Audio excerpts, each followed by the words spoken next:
Hi everyone! Thank you for coming to my Vulnerably Badass YouTube channel. Today I want to talk about my 8-year-old son's English acquisition. Is my son holds both Japanese and Korean citizenship. He got Korean passport from his dad, biological dad, and Japanese passport from me. And he was born in Osaka, but when he turned 6 months, he moved to Korea, and so he went to little bit of daycare in Japan. But then, by the time he started speaking, he was already in Korea. So his first language is Korean, and when we were living in Korea, and when my first son was alive, three of us, I was living as a single mom with the two boys. How we were living, how we were using the language is because I was speaking to my older son in Japanese because he moved to Korea when he was 8 or 9. So his first language is Japanese. And my second son kept going to daycare, so his main language was Korean. So I ended up speaking to my first son in Japanese and second son in Korean, and they were speaking in Korean. Then after I got married to my current husband, who is an English speaker, and we moved in with him to 2019 July, my second son is exposed to more English. I mean, even before we got married or we moved in, my current husband has been interacting with my boys. So my second son was exposed to English, but more because we were living together and my husband was speaking to him in English. But still, my second son was still going to daycare in Korea and elementary school in Korea. So his main language, first language, is still Korean. Primary language was Korean. And we moved to Washington, D.C. this January. So now it's September. It's 8 months ago. And what happened like last week, starting from this week or last week, is that finally he started speaking English to me, and now I have to constantly remind him, speak to me in Korean. I knew that it was gonna happen, but I thought we were doing great. He was always talking to me in Korean, but from this week, so rapidly, he started speaking more, like naturally in English to me. I mean, in our house, how we communicate is because I communicate with my husband. When my husband is included in the conversation, my second son speaks English, I speak English, but between us, we speak Korean. And he was able to switch in between. And also,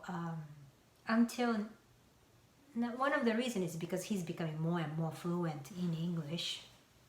So maybe it's easier for him to express it. And, but I was like, oh, finally, this thing is happening, because usually what happens with little kids is, a lot of expats people, like Asian expats people who are going to like English speaking countries, they worry about their kids, like, oh, they don't speak English and I don't know. But I always tell them, like, little kids, they get English so quick, and especially they're going to the local school, and English, the primary language, what the teacher speaks and the friends speak and everybody else speaks. So it's easier for them to get used to English, and it's going to be hard to keep the Japanese language or Korean language. So that's what I would usually tell to these expats people. But now I'm really observing, okay, this is happening to my son. So, but I knew it, so I am trying to, but chronologically thinking, I feel right now it's happening really rapidly because of fall semester. New academic year started, and in our county, it's like all face-to-face, in-person classroom teaching. And when we first arrived, it was all online. And then as, like after February, and more people got vaccinated and the COVID number went down, school was doing half, like mixed. Some people, if you're willing to come in person, you can come, how many days a week, and some people who prefer online, you keep doing online. You were able to choose, and my son was recommended by the teacher to come in because he's a second language learner, and it really helped him to focus in person. So that's how he was doing it. He was gradually getting more English input, and he was increasing. And this summer, yes, he went to different activity camps and stuff. But I guess this new semester, the first reason is, yes, his English vocabulary is increasing and he's feeling comfortable speaking English. But second of all, like all in-person classroom and all the friends are in the classroom and everything is non-virtual, like offline, like face-to-face with teachers. So I think more, what is the first-hand live conversation going on? So I think that's really what accelerating his English. That's why I think starting from last week and this week, he started speaking English to me. And that's good because that means he's becoming an English native speaker. But I also want him to kind of keep or remind him, or I don't know, train him to learn or increase, first of all, Korean language, because he can speak now Korean language, and he's speaking to his biological dad in Korean, and he understands Korean YouTube and things like that. So I want to keep him as much Korean for him. So his Korean school is starting from this Saturday.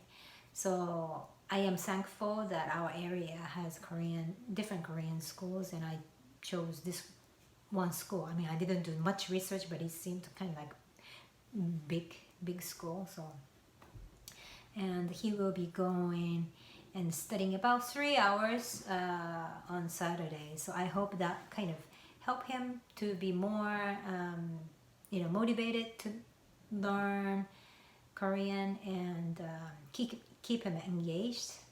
And another thing I'm doing is this one. This is a Japanese study material, like distance learning stuff. And he doesn't speak Japanese. It's not his first language. It's more like a heritage language. So he is learning as if he's learning foreign language, but it's heritage language. So, and I don't speak to him in Japanese because for me it's easier to talk to him in Korean and faster.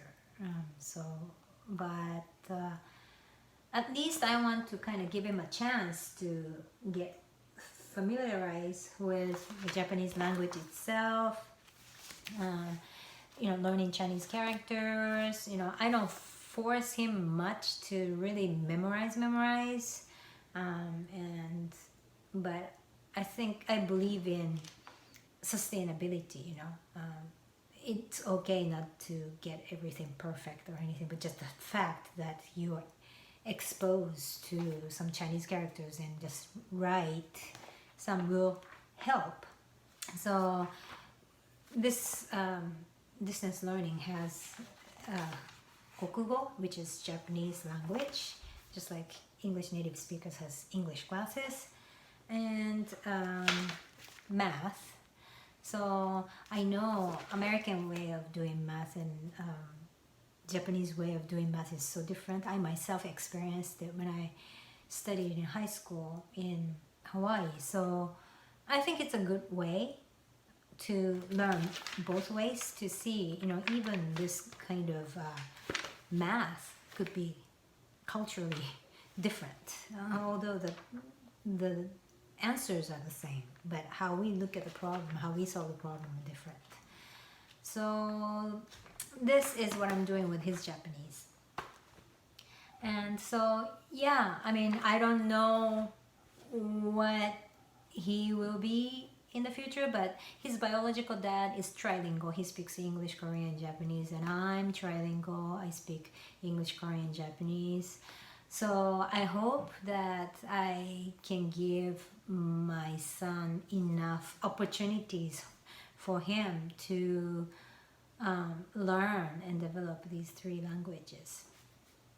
And the interesting little episode that I want to share at the end was, it's kind of like intercultural, or it's so funny. Linguistically, it was kind of interesting to me because I am a linguistic major, but we were speaking in Korean or Japanese, not in English. And he was seeing cars in parking lot, and he said, wow, so many Toyotas. Toyota.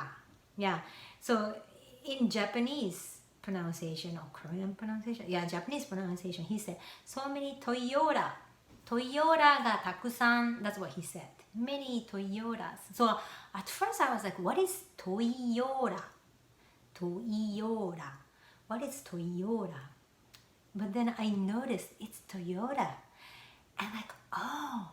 But as a native Japanese speaker, for me, yes, when I pronounce it in English way, Toyota, but still my brain recognizes it as Toyota. And for me, it's Toyota. Because of American way, yo has the stress, Toyo.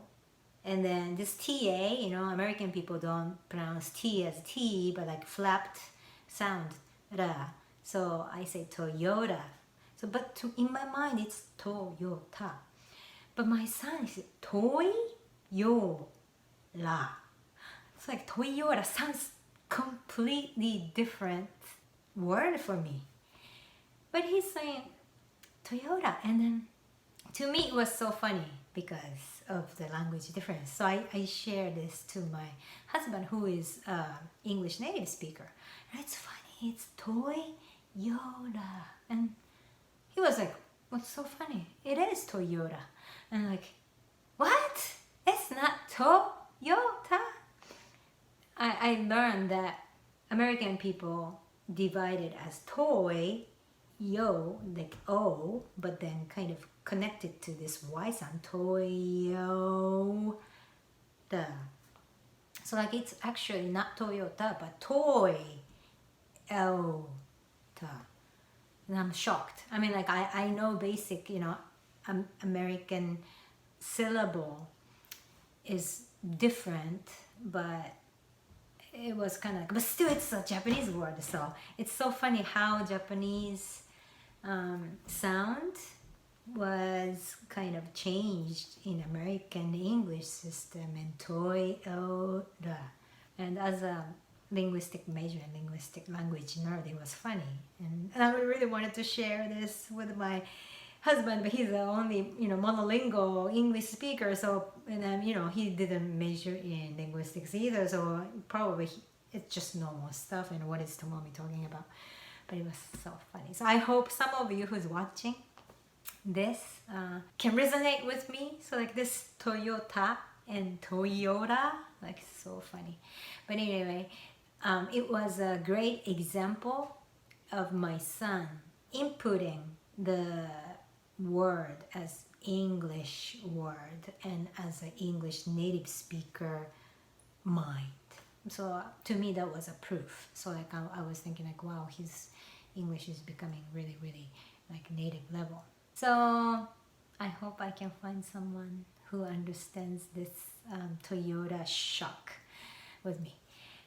But anyway, so if you have children in at home, and if you are in a multicultural, multilingual situation, how are you raising your children in terms of language acquisition, and what are the interesting episodes or interesting examples you heard from your kids? So thank you for coming to my Vulnerably Badass YouTube channel. See you next time.